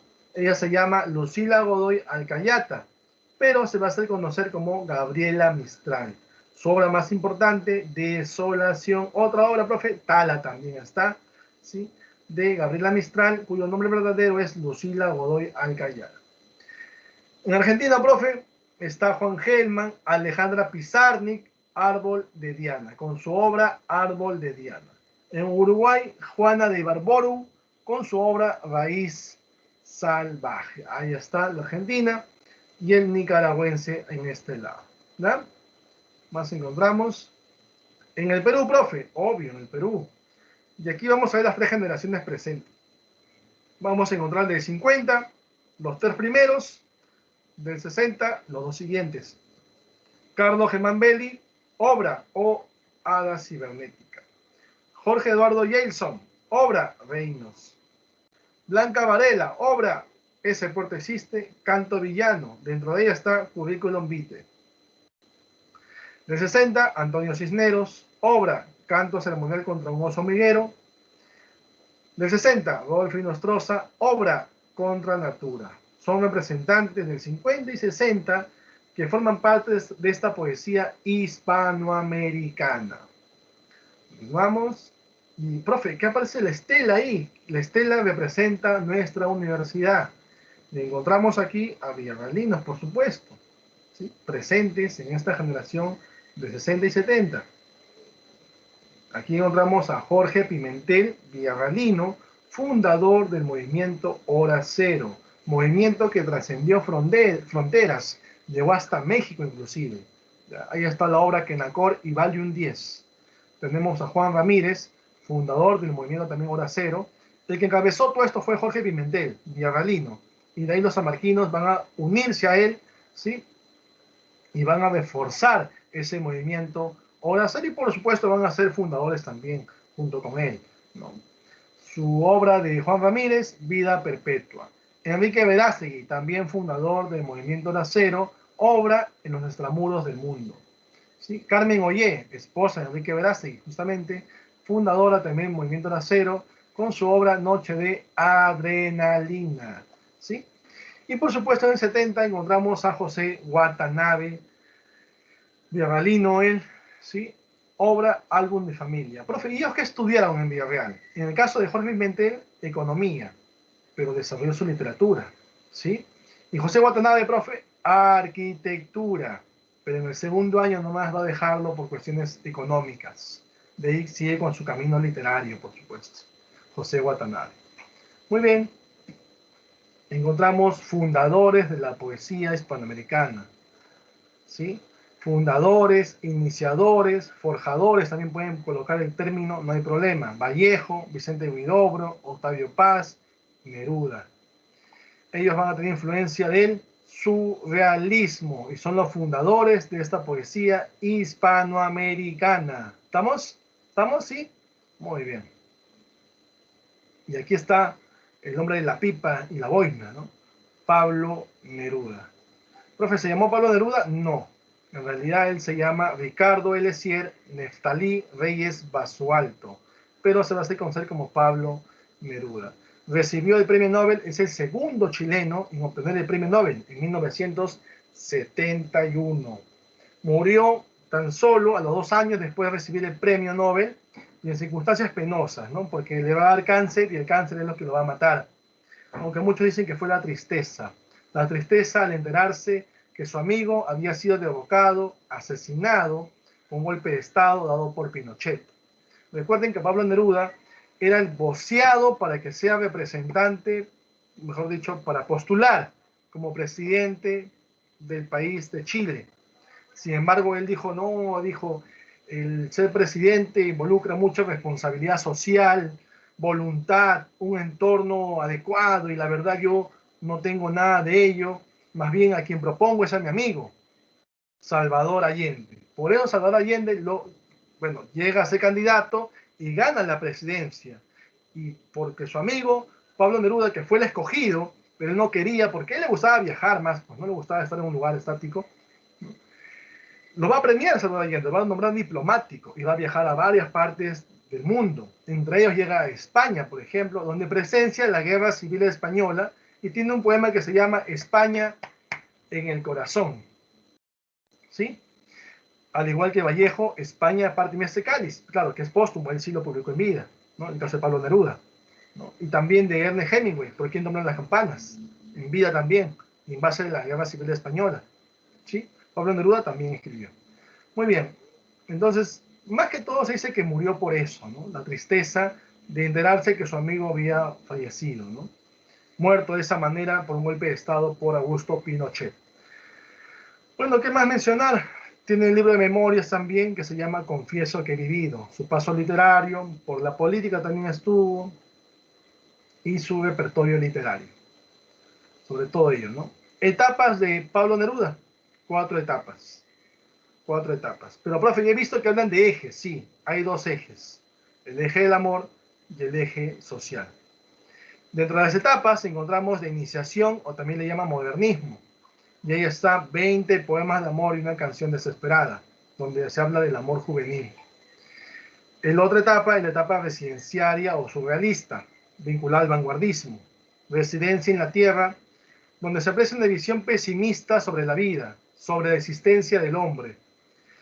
Y el poema se llama Walking Around. Walking Around forma parte de la obra del poemario Residencia en la Tierra. Walking Around forma parte del poemario Residencia en la Tierra.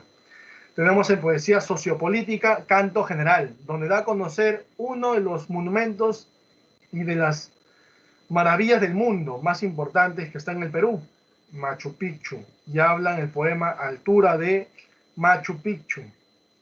Y se encuentra el poema dentro de Canto General, revalorando nuestra cultura, ¿no?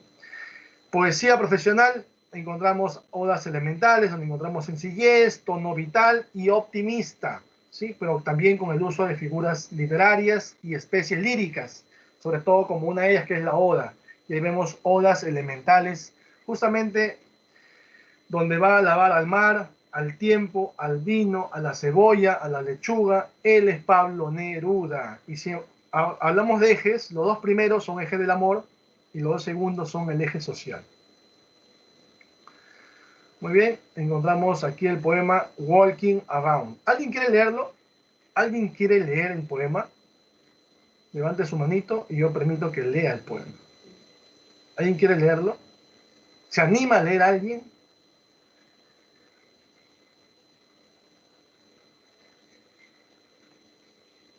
¿Mm? Estamos detrás de la computadora, nadie va a vernos, ¿no? Tal vez a veces hay un cierta vergüenza, cierto, no sé, como que reparo en decir, no, pues voy a hacer eso, ¿no? Pero, ¿qué le pueden decir? Es una lectura nada más. ¿Qué dicen? ¿Alguien quiere leerlo? Ya, lo voy a leer yo, ya. Tanto se pelean ahí, yo lo voy a leer ya. Dice, walking around, que es girar alrededor, ¿no? Girar alrededor. Y dice, sucede que me canso de ser hombre, sucede que entro en las sastrerías y en los cines, marchito, impenetrable, como un cisne de fieltro, navegando en un agua de origen y ceniza. El olor de las peluquerías me hace llorar a gritos. Solo quiero un descanso de piedras o de lana. Solo quiero no ver establecimientos ni jardines, ni mercaderías, ni anteojos, ni ascensores. Sucede que me canso de mis pies y mis uñas, y mi pelo, y mi sombra. Sucede que me canso de ser hombre. Sin embargo, sería delicioso asustar a un notario con un lirio cortado, o dar muerte a una monja con golpe de oreja. Sería bello ir por las calles con un cuchillo verde y dando gritos hasta morir de frío. No quiero seguir siendo raíz en las tinieblas, vacilante, extendido, tiritando de sueño, hacia abajo, en las tripas mojadas de la tierra, absorbiendo y pensando, comiendo cada día. No quiero para mí tantas desgracias. No quiero continuar de raíz y de tumba, de subterráneo solo, de bodegas con muertos ateridos, muriéndome de pena. Por eso el día lunes arde como el petróleo, cuando me ve llegar con mi cara de cárcel, ya huye en su transcurso como una rueda herida, y da pasos de sangre caliente hacia la noche, y me empuja en ciertos rincones a ciertas casas húmedas, a hospitales donde los huesos salen, por la ventana a ciertas zapaterías con olor a vinagre, a calles espantosas como grietas, hay pájaros de color de azufre y horribles intestinos colgando de las puertas de las casas que odio. Hay dentaduras olvidadas en una cafetera y espejos que deberían haber llorado de vergüenza y espanto. Hay paraguas en todas partes y venenos y ombligos. Yo paseo con calma, con ojos, con zapatos, con furia, con olvido. Paso, cruzo oficinas y tiendas de ortopedia y patios donde hay ropas colgadas de un alambre, calzoncillos, toallas y camisas que lloran lentas lágrimas sucias. Ahí está, Walking About, ¿sí?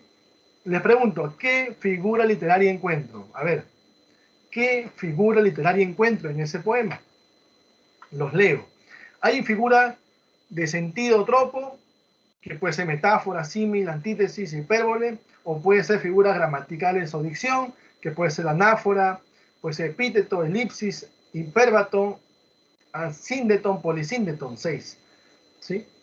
Pueden ser cualquiera de ellas, pero díganme ustedes cuál de ellas. Al ojo nomás encuentro ahí. Al ojo, ¿eh? Al ojo. Vamos. Los leo, las leo. A ver. Au, au, au, au. De la espalda. Metáfora, ya hay metáfora, muy bien. Anáfora, muy bien. Sucede, sucede. ¿No? Sucede que. Más abajo dice también sucede que. ¿No? Muy bien, anáfora, metáfora también, muy bien.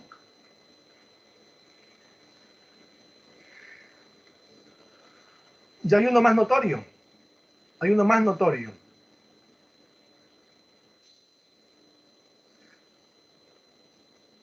Hipérbole, exageración, ya puede ver hipérbole, está exagerando, muy bien, ¿sí? Dice, ir por las calles con un cuchillo verde y dando gritos hasta morir de frío. Hipérbole, ¿cierto? Exageración, morir de frío. Claro, profe, uno puede hipotermia, pues, pero no llegar a ese extremo, ¿no? Morir de frío, ¿no? Hipérbole, y también se ve metáfora porque inclusive menciona, dice ahí, asustar a un notario con un lirio cortado o dar muerte a una monja con golpe de oreja, ¿no? Metáfora, hipérbole, ¿sí? Presentes ahí. ¿Qué más? Yo leo una más ahí. Una más encuentro. Hay polisíndeton. ¿Dónde, profe? No la veo. Solo quiero no ver establecimientos, ni jardines, ni mercaderías, ni anteojos, ni ascensores. Más abajo. Y mis uñas, y mi pelo, y mi sombra. Al frente. Y espanto, bueno, que deberían haber llorado de vergüenza y espanto. Hay paraguas en todas partes. Y venenos y ombligos. La Y, presente, ¿sí? Si la Y se repite varias veces, si el ni se repite varias veces, ¿qué encuentro? Polisindetón, ¿sí? No se olviden, no se olviden, hay que repasar, hay que repasar. Si ustedes manejan los conceptos, fácil va a ser descubrir qué figura encuentro en un verso. Y si recuerdo también qué tipo de figura es también. Muy bien, el poema 20. Y dice, puedo escribir los versos más tristes esta noche. Escribir, por ejemplo, la noche está estrellada y tiritan azules los astros a lo lejos. El viento de la noche gira en el cielo y canta. Puedo escribir los versos más tristes esta noche. Yo la quise y a veces ella también me quiso. Y las noches como esta la tuve entre mis brazos. La besé tantas veces bajo el cielo infinito. Ella me quiso y a veces también la quería. ¿Cómo no haber amado sus grandes ojos fijos? Puedo escribir los versos más tristes esta noche, pensar que no la tengo, sentir que la he perdido. Qué triste, ¿no? Pablo Neruda. Yo encuentro aquí varias figuras también literarias y hay una que me llama mucho la atención aquí, al ojo. Cielo infinito. Cielo infinito. ¿Cómo es el cielo? Infinito, profe. ¿Qué hay ahí? Qué buen poema, claro que sí, Roberto. Claro que sí. Por lo de Neruda, esa es la etapa de iniciación, pues modernista, ¿no? Cielo infinito, hipérbole, seguro que hipérbole, porque el cielo es infinito, es una exageración, no hay un fin. Antonella dice epíteto, es como decir noche oscura, roja sangre, verde prado, ¿sí? Muy bien, muy bien. ¿Qué encontramos? Ahora vamos a ver a nuestro amigo Octavio Paz. Mexicano, 1914 nació, falleció en 1998. A los 17 años nada más, ¿sí? Publicó sus poemas en la revista Barandal. Estudió Derecho en la Universidad Autónoma de México y realizó estudios especializados también, ¿sí? Sobre todo en literatura, viajando a Estados Unidos, Francia y Japón. Inclusive fue cónsul en la India también. Después lo dejó porque no estuvo de acuerdo con el régimen debido a que reprimieron a un grupo de estudiantes y él era pro estudiante, pro universitario era, ¿no? Perteneció al grupo Taller, editó una revista con el mismo nombre, Taller también, su revista Taller, que es de contenido cultural, social y también de crítica política. Fundó revistas como Plural y Vuelta, también con ese contenido, ¿sí? Cultural, cultural, de crítica, en lo político y en lo social también, por eso eran como ensayos inclusive, se tomaban en cuenta. Y llegó a ser premio Nobel en 1990, Octavio Paz.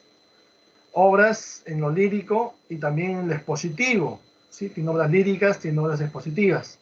En lo lírico, Luna Silvestre, Raíz del Hombre, Libertad bajo Palabra, Salamandra, Ladera Este, El Monogramático, Topoemas, Convergencias y Blanco. En expositivo, Sor Juana Inés de la Cruz o Las Trampas de la Fe, El Logro Filantrópico, El Laberinto de la Soledad, La Llama Doble. Esta llama doble es lo que justamente dice Octavio Paz, es lo que motiva el erotismo y el amor, son los que motivan al hombre a seguir en su día a día. Es lo que va a darle sentido a la vida, ¿sí? Del hombre. Profe, hay una obra que he visto en la admisión que dice obra en la cual se expresa el nacionalismo mexicano. Depende. Si es lírico, no le he puesto. Si es lírico, ¿sí? Si es lírico, si es género lírico, se va a llamar Águila o Sol.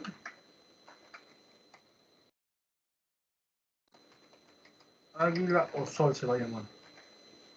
En lo lírico. Y ahí se refleja el nacionalismo mexicano. Es en el lírico. Y si le preguntan en expositivo, Sor Juana Inés de la Cruz o Las Trampas de la Fe, ¿sí? Es donde da a conocer su nacionalismo como mexicanos, aquí en esta obra. Sor Juana Inés de la Cruz o Las Trampas de la Fe. Otra obra expositiva, El Logro Filantrópico, El Laberinto de la Soledad y La Llama Doble, como les comenté. Ahí se da, pero en Sor Juana Inés de la Cruz o Las Trampas de la Fe, se da el nacionalismo, pero en ensayo. Y en el lírico, Águila o Sol. Y aquí son los poemas de Octavio Paz, como aquí justamente, que forma parte del poemario Salamandra, ¿sí? Y dice, mis pasos en esta calle resuenan, en otra calle, ¿dónde? Oigo mis pasos pasar en esta calle, ¿dónde? Solo es la real, solo es real la niebla. ¿No? Aquí, salamandra, aquí es el poema y el poemario es salamandra. Reversible y el poema es blanco. En el espacio estoy, dentro de mí, el espacio, fuera de mí, el espacio, en ningún lugar, en ningún lado, perdón. Estoy, fuera de mí, en el espacio dentro, está el espacio fuera de sí, en ningún lado estoy, en el espacio, etc. Vanguardista, ¿no? Tiene forma de caligrama. Así está el poema, por si acaso, escrito, en esa forma. Por eso se llama reversible. Y forma parte del poemario blanco. Es un caligrama también. Y encontramos las palabras en forma de tolvaneras, en forma de remolino, ¿no? También girando, parece. Abro la ventana que da a ninguna parte, la ventana que abre hacia adentro. El viento levanta, instantáneas livianas torres de polvo giratorio. Son más altas que esta casa, caben en esta hoja, caen y se levantan. Antes que digan algo al doblar la hoja, se dispersan, torbellinos de ecos aspirados, inspirados por su propio girar. Ahora se abren en otro espacio. Dicen no lo que dijimos, otra cosa siempre otra, la misma cosa siempre. Palabras del poema, no las decimos nunca, el poema nos dice. Forma parte de la revista Vuelta, que luego se convierte en un ensayo. ¿Ya? Muy bien, señoritas jóvenes, hasta ahí es la clase del día de hoy. Les voy a agradecer su tiempo, su dedicación, su compromiso con ustedes mismos, ¿sí? Con ustedes mismas. ¿Sí? ¿Hay alguna pregunta, alguna duda que quieran hacer? Lo pueden realizar, no hay problema. Y aquí, al finalizar, les voy a proporcionar algunas preguntas DECO. Profe, ¿qué es preguntas DECO? Son preguntas que se ven en las destrezas cognitivas. Es decir, ¿qué destrezas cognitivas, profe? El analizar. Pero para uno analizar un texto, tiene que conocer, por supuesto, de qué trata ese texto, porque es en base a un tema determinado. Son los temas que hemos desarrollado justamente. ¿Sí? Son preguntas tipo DECO. ¿Ya? Gracias, Angie, gracias. Gracias a ustedes por su tiempo, su dedicación, su compromiso con ustedes mismos y con su familia. ¿Sí? Y qué bueno que postulen a nuestra casa de estudio. Estoy seguro que les va a ir bien en el examen de admisión. ¿Sí? Sigan repasando, sigan estudiando. Y bueno, ya en algún momento, tal vez Dios mediante, nos encontraremos pues en las aulas universitarias tal vez, o en la vida, ¿no? En el camino de la vida. ¿Sí? Un día me encontré con un estudiante de CEPREVI que ya es odontólogo. Miren cuánto tiempo ha pasado, ¿no? Cuántos años ha pasado ya. Bueno, gracias a ustedes. Ahí les voy a enviar las preguntas de ECO. Ya está cargando. Se los voy a enviar, ¿ya? Muchas gracias. Gracias Fabiola, Roberto, Antonella, André, Mayra, Angie. Sigan participando en sus clases, sigan. Es importante participar, ¿no? Tienen preguntas, me las pueden hacer. Si es otro día, no hay problema, está el chat ahí. Yo con gusto voy a respondérselos. Gracias, María Luisa, gracias. Ya saben, conocimiento y habilidad van de la mano, ¿sí? Conocimiento y habilidad van de la mano en el examen de admisión. Y repasar, ¿no? Porque al final lo que ustedes aprendan o han aprendido o han reforzado sus conocimientos en la universidad, van a ver también muchos de estos temas que estamos desarrollando. Bueno, en literatura tal vez algunas carreras llevan, otras no, pero se llevan lenguajes, llevan matemáticas, llevan biología, llevan historia a veces, entonces les va a servir mucho, ¿sí? Yo les deseo éxitos de antemano, gracias a ustedes, hasta otra oportunidad. Buenas tardes.